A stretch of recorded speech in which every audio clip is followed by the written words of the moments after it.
కనకానికి స్వప్న call చేసి అమ్మా అప్పు తల్లి కాబోతోంది అని శుభవార్త చెప్తుంది. అవునా, చాలా సంతోషంగా ఉందే, అది తల్లి కావడమే కాస్త ఆశ్చర్యంగా ఉంది అంటుంది కనకం.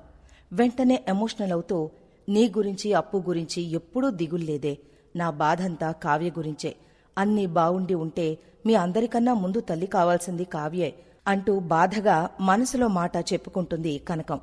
కావ్యను గుర్తు చేసుకుని కనకం బాధపడుతూ ఉంటే స్వప్న, దాని గురించి ఏం చెప్పాలమ్మా, అది రాజు పెళ్లి చేసుకుందామని అడిగితే వద్దంది అంటూ తనకు తెలిసిందంతా కనకానికి చెప్తుంది. దాంతో కనకం అల్లాడిపోతుంది. అసలదేమనుకుంటుంది, ఉండు రేపొచ్చి దాని సంగతి చెప్తాను అని కనకం కోపంగా స్వప్నతో అంటుంది. అలాగే అమ్మా అని ఫోన్ పెట్టేస్తుంది స్వప్న. సీన్ కట్ చేస్తే అప్పు కిందికొస్తుంది. హాల్లో అంతా ఉంటారు. ధాన్యం దగ్గరికెళ్లి అత్తయ్య పిలిచారట అంటుంది వినయంగా. రా కూర్చో అని అప్పుని పక్కనే కూర్చోబెట్టుకుని, ఏమండి అని పిలుస్తుంది ధాన్యం. హా వస్తున్నా అంటూ ప్రకాశం నగల బాక్సులు తెచ్చి ధాన్యానికిస్తాడు.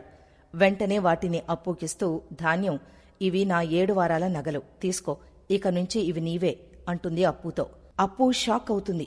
మిగిలిన వాళ్ళంతా ధాన్యంలో మార్పును గమనించి నవ్వుతుంటారు. ఇక రుద్రాణి రాహుల్ రగిలిపోతారు. షరా మామూలే రుద్రాణి వెటకారంగా మొదలు పెడుతుంది. ఏం పొట్టి పోలీసు, తల్లి ప్రమోషన్తో పాటు మీ అత్త 7 వారాల నగలు కూడా కొట్టేశావే అంటుంది రుద్రాణి. తనేం కొట్టేలేదు, నేను నా కోడలికి నా ఇష్టపూర్వకంగా ఇస్తున్నాను రుద్రాణి అంటుంది ధాన్యం. ఏంటి ధాన్యలక్ష్మి, ఇది నువ్వేనా? అసలు అప్పుని మనిషిగానే చూసేదానివి కాదు, అలాంటిది చాలా ప్రేమగా కోడలు అంటున్నావు, పైగా 7 వారాల నగలు ఇస్తున్నావు, సడన్ గా నీలో ఇంత మార్పేంటి అంటుంది రుద్రాణి వెటకారంగా. మారక అంతా నీలాగే ఉంటారనుకుంటున్నావా రుద్రాణి అంటుంది ఇందిరాదేవి. అయినా ఈ ప్రేమంతా అప్పు మీద కాదు, అప్పు కడుపులో ఉన్న బిడ్డ మీద అంటాడు వెటకారంగా ప్రకాశం. వెంటనే ధాన్యలక్ష్మి మొత్తానికి మన అప్పుని కోడలిగా అంగీకరించిందన్నమాట అంటారు అపర్ణాదేవి, సుభాష్. అప్పుడే కనకం ఎంట్రీ ఇస్తుంది. అంగీకరించకుండా ఎలా ఉంటారు మరి, ఇప్పుడు కడుపులో ఈ ఇంటి వారసుడు ఉన్నాడు కదా అంటుంది మాట కలుపుతూ నవ్వుతూ.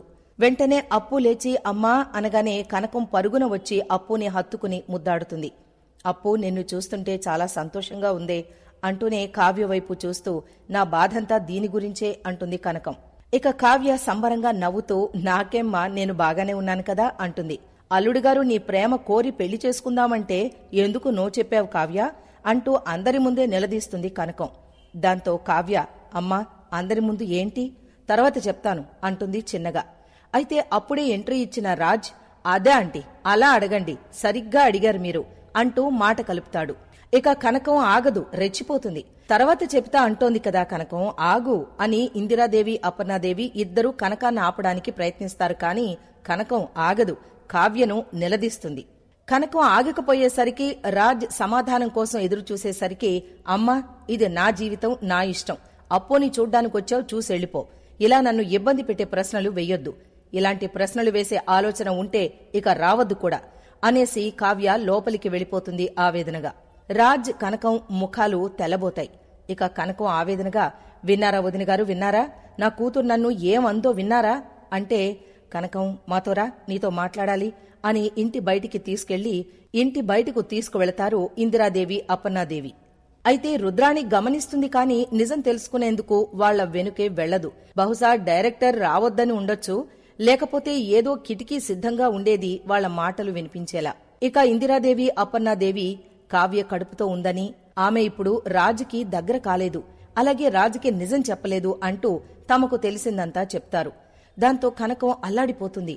అయ్యో, నేను చాలా తప్పు చేశాను, ఇదా నిజం, నేను వెంటనే కావ్య దగ్గరికెళ్లాలి అని పరుగు తీస్తుంది. గుమ్మం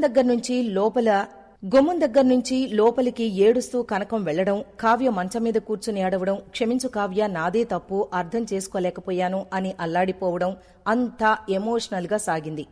ఈ క్రమంలోనే కనకం ఏడుస్తూ కావ్యతో, ఇంత బాధను గుండెల్లో మోస్తూ కడుపులో బిడ్డనెలా మోయగలుగుతున్నావే అంటూ ఎమోషనల్ అవుతుంది.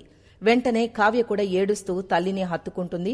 అయితే అప్పుడే రుద్రాణి ఆ గది బయట నుంచి తల లోపలికి పెట్టి అంతా చూసేందుకు సిద్ధమవుతుంది. నిజానికి గత ప్రోమోలో కనకం మాటలు రుద్రాణి వినేసింది అన్నట్లుగా జిమ్ముకు చేశారు, కాని అది నిజం కాదు. రుద్రాణి ఏం వినలేదు. విందామని చూస్తుండగానే అవతల బాల్కనీ నుంచి స్వప్న రుద్రాణిని చూసేస్తుంది. రుద్రాణి ఉద్దేశం స్వప్నకు అర్థమైపోతుంది.